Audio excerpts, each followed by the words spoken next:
Hello friends, welcome to Geetha ಸಂಸಾರ ಸಂತೆ. Natural ಆಗಿ ಯಾವುದೇ ಕೆಮಿಕಲ್ಸ್ ಇಲ್ಲದೆ ಬಿಳಿ ಕೂದಲನ್ನು ಕಪ್ ಮಾಡೋದು. ಫ್ರೆಂಡ್ಸ್, ನಾನು ಇದೇ ಮೆಥಡನ್ನು ಫಾಲೋ ಮಾಡೋದು. ನಿಮಗೂ ಕೂಡ ಇದನ್ನು ಹೇಳ್ತೀನಿ. ತುಂಬ ಜನ ರಿಕ್ವೆಸ್ಟ್ ಮಾಡಿದರು, ಮೇಡಮ್ ಹೇಳಿ ಹೇಗೆ ನಾವು ನ್ಯಾಚುರಲ್ ಆಗಿ ಕೂದಲನ್ನು ಕಪ್ ಮಾಡ್ಕೊಳ್ಬೋದು ಅಂಥೇಳಿ. ಇವಾಗ ನೀವು ನೋಡ್ತಿದ್ರಲ್ಲ, ಇವ್ರ ಕೂದಲು ಎಷ್ಟು ಬೆಳ್ಳಗಿದೆ ಅಂಥೇಳಿ. ನಾನು ನಿಮಗೆ ಲೈವ್ ತೋರಿಸ್ತೀನಿ ಹೇಗೆ ಕೂದಲನ್ನು ಕಪ್ ಮಾಡ್ಕೊಳ್ಬೋದು, ಅದು ನ್ಯಾಚುರಲ್ ಆಗಿ ಅಂತ. ನೀವು ಒಂದು ಸಲ ಅಪ್ಲೈ ಮಾಡಿದರೆ ನಿಮಗೆ ಗೊತ್ತಾಗುತ್ತೆ, ಇನ್ನು ಈ ಮೆಥಡನ್ನೇ ನೀವು ಫಾಲೋ ಮಾಡ್ತೀರಾ ಮತ್ತು ಇದು ನ್ಯಾಚುರಲ್ ಆಗಿದೆ, ನಮ್ಗೆ ತುಂಬಾ ಖುಷಿ ಕೊಡುತ್ತೆ, ನಮ್ಮ ಕೂದಲು ಕಪ್ಪಾಗುತ್ತೆ. ಫ್ರೆಂಡ್ಸ್, ಬನ್ನಿ ಹಾಗಾದರೆ ಈ ಮನೆ ಮದ್ದು ಮಾಡೋದು ಹೇಗೆ ಅಂತ ನೋಡೋಣ. ಫಸ್ಟ್ ನಾವು ಏನು ಮಾಡಬೇಕು ಅಂದರೆ, ಒಂದು 2 ಸ್ಪೂನ್ ಟೀ ಪೌಡ್ರನ್ನ ಹಾಕಿ ನೋಡಿ, ಈ ರೀತಿ ಟೀ ಡಿಕಾಕ್ಷನನ್ನು ತಯಾರಿ ಮಾಡ್ಕೊಳ್ಬೇಕು. ಟೀ ಡಿಕಾಕ್ಷನ್ ತಣ್ಣಗಾಗೋವರೆಗೂ ನಾವು ಬಿಡಬೇಕು. ನೋಡಿ, ಈ ಟೀ ಡಿಕಾಕ್ಷನ್ ನಮ್ಮ ಕೂದಲು ಅದ್ಭುತವಾಗಿ ಬೆಳೆಯಲು ಕೂಡ ತುಂಬ ಒಳ್ಳೆಯದು. ನೆಕ್ಸ್ಟ್ ನಾವು ಎರಡನೇ ಪದಾರ್ಥವಾಗಿ ಮದರಂಗಿ ಎಲೆಯನ್ನು ತೊಗೊಳ್ಳೋಣ. ನಿಮ್ಮ ಮನೇಲಿ ಫ್ರೆಶ್ ಮದರಂಗಿ ಎಲೆ ಇದ್ದರೆ ತುಂಬಾ ಒಳ್ಳೆಯದು. ನಮ್ಮ ಮನೇಲಿ ಮದರಂಗಿ ಗಿಡವನ್ನು ಹಾಕ್ಕೊಂಡಿದ್ದೀವಿ, ಒಳ್ಳೆ ಫ್ರೆಶ್ ಎಲೆ ಸಿಗುತ್ತೆ. ಮದರಂಗಿ ಎಲೆ ಇಲ್ಲ ಅಂತ ಹೇಳಿ ನೀವು ಚಿಂತೆ ಮಾಡೋದೇ ಬೇಡ. ಇದ್ದರೆ ಆಯಿತು, ಇಲ್ಲಾಂದರೆ ನೀವು ಮದರಂಗಿ ಪೌಡರ್, ಹೆನ್ನ ಪೌಡರ್ ಅಂತ ಮಾರ್ಕೆಟಲ್ಲಿ ಸಿಗುತ್ತಲ್ಲ, ಒಂದು ಒಳ್ಳೆ ಆರ್ಗ್ಯಾನಿಕ್ ಹೆನ್ನ ಪೌಡರ್ ತೊಗೊಳ್ಳಿ, ಅದು ಕೂಡ ತುಂಬ ಚೆನ್ನಾಗಿ ಕೆಲಸ ಮಾಡುತ್ತೆ. ಇವಾಗ ನಾನು ಈ ಮದರಂಗಿ ಎಲೆಯನ್ನು ಚೆನ್ನಾಗಿ ತೊಳ್ಕೊಳ್ತಾ ಇದ್ದೀನಿ. ಕೆಲವೊಂದು ಸಲ ಧೂಳಿರುತ್ತೆ, ಕೆಲವೊಂದು ಕ್ರಿಮಿಕೀಟ ಎಲ್ಲ ಇರುತ್ತಲ್ಲ, ಹಾಗಾಗಿ ಇವಾಗ ಈ ಮದರಂಗಿ ಎಲೆಗೆ ನಾವು ಅರ್ಧ ಹೋಳು ಲಿಂಬೆ ಹಣ್ಣನ್ನು ನೋಡಿ ತೊಗೊಂಡು ಅದರ ಜ್ಯೂಸನ್ನು ಹಿಂಡ್ತಾ ಇದ್ದೀನಿ. ಫ್ರೆಂಡ್ಸ್, ಲಿಂಬೆಹಣ್ಣಿನ ಜ್ಯೂಸನ್ನು ನಾವು ಮದರಂಗಿ ಎಲೆಗೆ ಈ ಥರ ಹಾಕ್ಕೊಂಡಾಗ ಮದರಂಗಿಗೆ ಒಂದು ಒಳ್ಳೆ ಕಲರ್ ಬರುತ್ತೆ.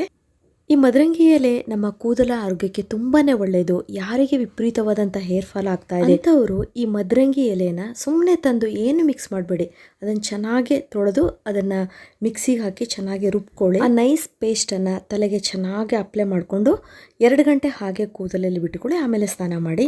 ಎಷ್ಟೇ ಹೇರ್ ಫಾಲ್ ಆಗ್ತಾಯಿದ್ರು ಇಮಿಡಿಯೇಟಾಗಿ ಸ್ಟಾಪ್ ಆಗುತ್ತೆ.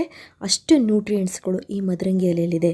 ಫ್ರೆಂಡ್ಸ್, ಇವಾಗ ನಾವು ಆಲ್ರೆಡಿ ಟೀ ಡಿಕಾಕ್ಷನ್ ಮಾಡಿಟ್ಕೊಂಡಿದ್ವಿ, ಅದು ಆಲ್ರೆಡಿ ತಣ್ಣಗಾಗಿದೆ. ಅದನ್ನು ನಾವು ಒಂದು 3 ಸ್ಪೂನ್ ಆಗುವಷ್ಟು ಮಿಕ್ಸಿ ಜಾರಿಗೆ ಹಾಕೊಳ್ಳೋಣ. ಇವಾಗ ನೈಸ್ ಆದಂಥ ಪೇಸ್ಟ್ ನಾವು ತಯಾರಿ ಮಾಡಿಕೊಳ್ಬೇಕು.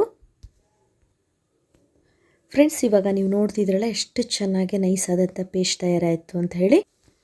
ಈಗ ನಾವು ಮದರಂಗಿ ಎಲೆಯಲ್ಲಿ ಲಿಂಬೆಹಣ್ಣನ್ನು ಹಾಕಿದ್ದೀವಿ ಮತ್ತು ಟೀ ಡಿಕಾಕ್ಷನ್ ಹಾಕಿದ್ದೀವಿ. ಈ 3 ಕಾಂಬಿನೇಷನ್ ನಮ್ಮ ಕೂದಲಿಗೆ ಎಷ್ಟು ಒಳ್ಳೆಯದು ಅಂದರೆ, ಈಗ ಆಲ್ರೆಡಿ ಸ್ವಲ್ಪ ವೈಟ್ ಹೇರ್ ಆಗ್ತಾ ಇದೆಯಲ್ವಾ, ಇವಾಗ ನೀವು ಅಪ್ಲೈ ಮಾಡಿದರೆ ವೈಟ್ ಹೇರ್ ಮತ್ತೆ ಸ್ಪ್ರೆಡ್ ಆಗೋದಿಲ್ಲ. ಈಗ ನೀವು ಕೆಮಿಕಲ್ ಯುಕ್ತ ಯಾವುದೇ ಹೇರ್ ಡೈ ಆಗಿದ್ದರೆ ಜಾಸ್ತಿ ಸ್ಪ್ರೆಡ್ ಆಗುತ್ತೆ. ಒಂದು ಸಲ ಹಚ್ಚಿದರೆ ಇಡೀ ತಲೆ ತುಂಬ ಆಗುತ್ತೆ. ಆದರೆ ಈ ಥರ ನೀವು ಮದರಂಗಿ ಹೇರ್ ಪ್ಯಾಕ್ ಹಾಕಿದರೆ ವೈಟ್ ಹೇರ್ ತಲೆ ತುಂಬ ಸ್ಪ್ರೆಡ್ ಆಗ್ತಾ ಇರುತ್ತಲ್ಲ, ಅದನ್ನು ಸ್ಟಾಪ್ ಮಾಡುತ್ತೆ. ಅದಲ್ಲದೆ ಕೂದಲ ಡೆನ್ಸಿಟಿಗೆ ತುಂಬ ಒಳ್ಳೆಯದು. ಕೂದಲು ದಟ್ಟವಾಗಿ ಬೆಳೆಯೋದಂದೇ ಅಲ್ಲ, ಫಾಸ್ಟಾಗಿ ಬೆಳೆಯುತ್ತೆ. ಮತ್ತು ಕೂದಲ ಬುಡದಲ್ಲಿ, ಸ್ಕ್ಯಾಲ್ಪಲ್ಲಿ ಯಾವುದೇ ರೀತಿಯ ಡ್ಯಾಂಡ್ರಫ್ ಆಗಿದ್ರೂ ಅದನ್ನು ಕಡಿಮೆ ಮಾಡುತ್ತೆ. ಕೂದಲಿಗೆ ಒಂದು ಒಳ್ಳೆ ಶೈನಿಂಗ್ ಬರುತ್ತೆ. ಇವಾಗ ಒಂದು ಟಿಪ್ಸ್ ಅಥವಾ ಕಿವಿ ಮಾತು ಅಂತಲೇ ತಿಳ್ಕೊಳ್ಳಿ. ಯಾಕಂದರೆ ನಾವು ಈ ಮದರಂಗಿ ಪ್ಯಾಕನ್ನು ಚಳಿಗಾಲದಲ್ಲಾಗಲಿ ಮಳೆಗಾಲದಲ್ಲಾಗಲಿ ನಾವು ಹಾಕ್ಕೊಂಡ್ರೆ ಕೆಲವರಿಗೆ ಥಂಡಿ, ಶೀತ, ನೆಗಡಿ ಆಗುತ್ತೆ. ಅಯ್ಯೋ ಮುಗೀತು, ಇನ್ನು ಮದರಂಗಿ ಹಾಕ್ಕೊಂಡ್ವಿ, ಜ್ವರನೂ ಬಂದುಬಿಡುತ್ತೆ ಕೆಲವರಿಗೆ. ಹೆದರ್ಕೊಂಡು ಈ ಥರ ನ್ಯಾಚುರಲ್ ಪ್ಯಾಕನ್ನು ಮತ್ತೆ ಯೂಸ್ ಮಾಡೋದೇ ಇಲ್ಲ. ಹಾಗಾಗಿ ಈ ಸಮಯದಲ್ಲಿ, ಬೇಸಿಗೆ ಕಾಲದಲ್ಲಿ ನೀವು ಕೂದಲ ಆರೈಕೆ ಆರಾಮಾಗಿ ಮಾಡ್ಕೊಳ್ಬೋದು. ಈ ಥರ ಪ್ಯಾಕ್ಗಳನ್ನು ಹಾಕ್ಕೊಳ್ಳೋದ್ರಿಂದ ನಿಮ್ಮ ಕೂದಲು ತುಂಬ ಚೆನ್ನಾಗಿ ಇಂಪ್ರೂವ್ ಆಗುತ್ತೆ. ಅದಕ್ಕೆ ಬೇಕಾದಂಥ ನ್ಯೂಟ್ರಿಯೆಂಟ್ಸ್ಗಳೆಲ್ಲ ಸಿಗುತ್ತೆ. ಫ್ರೆಂಡ್ಸ್, ಈ ಮದರಂಗಿ ಪ್ಯಾಕ್ ರೆಡಿ ಮಾಡಿದ್ವಲ್ಲ, ಇದನ್ನು ಹೇಗೆ ಅಪ್ಲೈ ಮಾಡ್ಕೊಳ್ಳೋದು ಅನ್ನೋದಾದರೆ, ನೀವು ಹೇರ್ ವಾಶ್ ಮಾಡ್ಕೊಳ್ಬೇಕು ಮತ್ತು ಕೂದಲು ತುಂಬ ಕ್ಲೀನಾಗಿದ್ದಾಗ ಮಾತ್ರ ಈ ರೀತಿ ನೋಡಿ ಚೆನ್ನಾಗಿ ಕೂದಲಿನ ಬುಡಕ್ಕೆ ಅಪ್ಲೈ ಮಾಡಬೇಕು. ಆವಾಗ ಒಳ್ಳೆ ರಿಸಲ್ಟ್ ಸಿಗುತ್ತೆ. ಈಗ ಧೂಳು ಮತ್ತು ಆಯಿಲೆಲ್ಲ ಇದ್ದಾಗ ಹಾಕಿದಾಗ ನೀವು ಪ್ಯಾಕ್ ಹಾಕಿದರೂ ಏನೂ ಯೂಸ್ ಆಗೋದಿಲ್ಲ, ಇನ್ನೂ ಕೊಳೆಯೆಲ್ಲ ಡೀಪಾಗಿ ಸೇರ್ಕೊಂಡ್ಬಿಡುತ್ತೆ ಸ್ಕ್ಯಾಲ್ಪಲ್ಲಿ. ಹಾಗಾಗಿ ಚೆನ್ನಾಗಿ ನಿಮ್ಮ ಇಡೀ ಕೂದಲಿಗೂ ಈ ಥರ ಅಪ್ಲೈ ಮಾಡಿ ಒಂದು 2 ಗಂಟೆ ನೀವು ಹಾಗೆ ಬಿಡಬೇಕು. ಆವಾಗ ಈ ಮದರಂಗಿಯಲ್ಲಿರುವಂತಹ ಕಲರ್ ಆಗಲಿ, ಮೆಡಿಸಿನಲ್ ಪ್ರಾಪರ್ಟೀಸ್ ಏನೇ ಇದ್ದರೂ, ನ್ಯೂಟ್ರಿಯೆಂಟ್ಸ್ ಇದ್ದರೂ ಕೂಡ ಅದೆಲ್ಲ ನಮ್ಮ ಸ್ಕ್ಯಾಲ್ಪ್ ಚೆನ್ನಾಗಿ ಅಬ್ಸರ್ವ್ ಮಾಡುತ್ತೆ. ಆವಾಗ ಕೂದಲ ಬುಡ ಗಟ್ಟಿಯಾಗುತ್ತೆ ಮತ್ತು ಹೇರ್ ಫಾಲ್ ಕಂಟ್ರೋಲಿಗೆ ಬರುತ್ತೆ. ಒಂದು ಒಳ್ಳೆ ಕಲರ್ ಕೂಡ ಬರುತ್ತೆ. 2 ಗಂಟೆ ಆದಮೇಲೆ ಶಾಂಪೂ ಅಥವಾ ಸೋಪನ್ನು ಯೂಸ್ ಮಾಡದೆ ಹಾಗೆ ಹೇರ್ ವಾಶ್ ಮಾಡ್ಕೊಳ್ಬೇಕು. ತಣ್ಣೀರಿನಿಂದ ಹೇರ್ ವಾಶ್ ಮಾಡ್ಕೊಳ್ಬೇಕು, ಇಲ್ಲ ಉಗುರು ಬೆಚ್ಚಗೆ ನೀರಿನಿಂದ ಹೇರ್ ವಾಶ್ ಮಾಡ್ಕೊಳ್ಳಿ. ತುಂಬ ಸಾಫ್ಟ್ ಆಗುತ್ತೆ ಕೂದಲಿಗೆ ಒಂದು ಒಳ್ಳೆ ಬ್ರೌನ್ ಕಲರ್ ಬರುತ್ತೆ.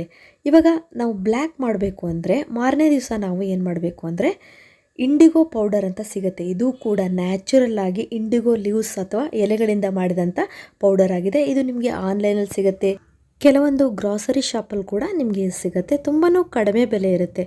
ಆರಾಮಾಗಿ ನೀವು ಇದನ್ನು ಬಳಸ್ಬೋದು.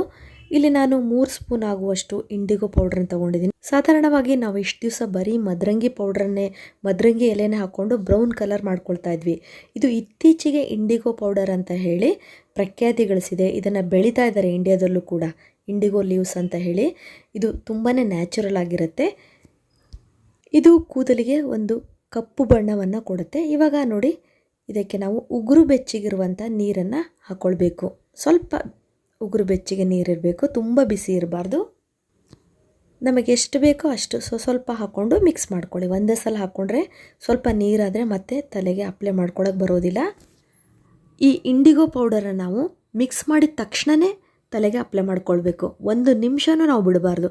ಈಗ ಮಿಕ್ಸ್ ಮಾಡ್ತಾ ಇದ್ದೀವಾ, ಪೇಸ್ಟ್ ಆಯಿತಾ, ತಕ್ಷಣ ಫಟಾಫಟ್ ಅಂತೇಳಿ ಕೂದಲಿಗೆ ಅಪ್ಲೈ ಮಾಡ್ಕೊಂಡ್ಬಿಡ್ಬೇಕು. ಇವಾಗ ನಾವು ಅದೇ ಥರ ಮಿಕ್ಸ್ ಮಾಡಿ ಅಲ್ಲೇ ಇಟ್ಕೊಂಡ್ರೆ, ನಾವು ಈ ರೀತಿ ಮಿಕ್ಸ್ ಮಾಡಿದ ತಕ್ಷಣವೇ ಕೂದಲಿಗೆ ಅಪ್ಲೈ ಮಾಡಿಕೊಂಡ್ರೆ ಕೂದಲು ಕಪ್ಪಾಗತ್ತೆ. ತುಂಬ ಜನ ಇದೇ ತಪ್ಪು ಮಾಡೋದು. ಮೆಹಂದಿ ಪ್ಯಾಕ್ ಮಿಕ್ಸ್ ಮಾಡೋದ್ರ ಥರನೇ ಇದನ್ನು ಮಿಕ್ಸ್ ಮಾಡ್ತಾರೆ, ಮತ್ತು ಸ್ವಲ್ಪ ಹೊತ್ತು ಹಾಗೆ ಬಿಟ್ಬಿಡ್ತಾರೆ. ಆಮೇಲೆ ಅಪ್ಲೈ ಮಾಡಿದರೆ ಕೂದಲಿಗೆ ಕಲರ್ ಬರೋದೇ ಇಲ್ಲ. ಇದೊಂದು ತಪ್ಪು ಯಾರೂ ಮಾಡಬೇಡಿ. ತಕ್ಷಣ ನೀವು ನೋಡಿ, ಇಂಡಿಗೋ ಪೌಡರ್ ಕಲಸಿದ ತಕ್ಷಣ ಕೂದಲಿಗೆ ಬೇಗ ಅಪ್ಲೈ ಮಾಡ್ಕೊಂಬಿಡಿ. ಇಲ್ಲಿ ನಿಮಗೋಸ್ಕರ ತೋರಿಸ್ತಾ ಇದ್ದೀನಿ ನೋಡಿ, ಸ್ವಲ್ಪ ಹೊತ್ತು ಹಾಗೆ ಇಟ್ಟಿದ್ದೀನಿ, ಹೇಗೆ ಕಪ್ಪಾಗ್ತಾ ಇದೆ ನೋಡಿ. ನಾವು ಬೌಲಲ್ಲಿಟ್ಟರೆ ತಕ್ಷಣ ಅಲ್ಲೇ ಕಪ್ಪಾಗ್ಬಿಡುತ್ತೆ. ಅದೇ ನಾವು ಕೂದಲಿಗೆ ಅಪ್ಲೈ ಮಾಡಿದ್ರೆ ಕೂದಲು ಕಪ್ಪಾಗತ್ತೆ. ಈ ಇಂಡಿಗೋ ಪೌಡ್ರ್ ಗುಣನೇ ಇದು. ಈ ಇಂಡಿಗೋ ಪ್ಯಾಕನ್ನು ಹಾಕೋಕ್ಕಿಂತ ಮೊದಲು ನಾವು ಮೆಹಂದಿ ಪ್ಯಾಕನ್ನು ಹಾಕ್ಕೊಂಡು ಹೇರ್ ವಾಶ್ ಮಾಡ್ಕೊಳ್ಬೇಕು. ಎಣ್ಣೆ ಅಪ್ಲೈ ಮಾಡಬಾರ್ದು. ನೆಕ್ಸ್ಟ್ ಡೇ ಇಂಡಿಗೋ ಪೌಡರ್ನ ಈ ರೀತಿ ಬೇಗ ಮಿಕ್ಸ್ ಮಾಡಿಕೊಂಡು ತಲೆಗೆ ನೀಟಾಗಿ ಅಪ್ಲೈ ಮಾಡ್ಕೊಳ್ಳಿ.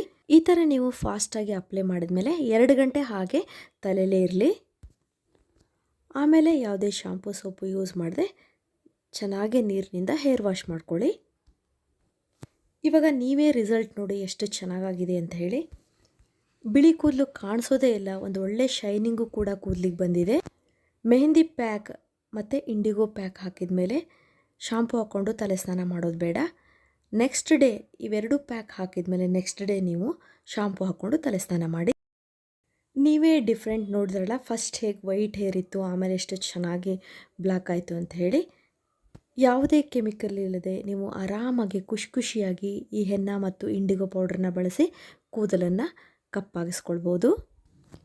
ಇದುವರೆಗೂ ನಾನು ವಿಡಿಯೋ ನೋಡೋದಕ್ಕೆ ನಿಮಗೆಲ್ಲರಿಗೂ ಧನ್ಯವಾದಗಳು. ಇದೇ ರೀತಿಯ ಉತ್ತಮ ಮಾಹಿತಿಯುಳ್ಳ ವಿಡಿಯೋಗಳಿಗಾಗಿ ನನ್ನ ಚಾನಲ್ನ ಸಬ್ಸ್ಕ್ರೈಬ್ ಮಾಡ್ಕೊಳ್ಳಿ. ಮತ್ತೆ ಭೇಟಿಯಾಗೋಣ ಹೊಸದೊಂದು ವಿಡಿಯೋದೊಂದಿಗೆ. Till then be happy, take care, bye.